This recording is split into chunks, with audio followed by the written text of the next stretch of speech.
আসসালামু আলাইকুম দর্শক, এই যে বাঁশের সাঁকোটা দেখা মনটা কেমন জানি হইয়া যায়।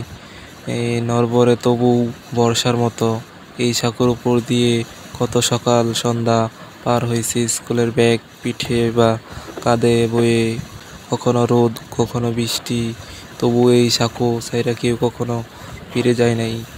এটা শুধু বাঁশের তৈরি সাঁকো না, এই বাঁশের সাঁকোই হলো দুই গ্রামের পরস্পরের যোগাযোগের মাধ্যম। এই বাঁশের সাঁকোর উপর দিয়ে কত প্রজন্মের পর প্রজন্ম হেঁটে চলেছে।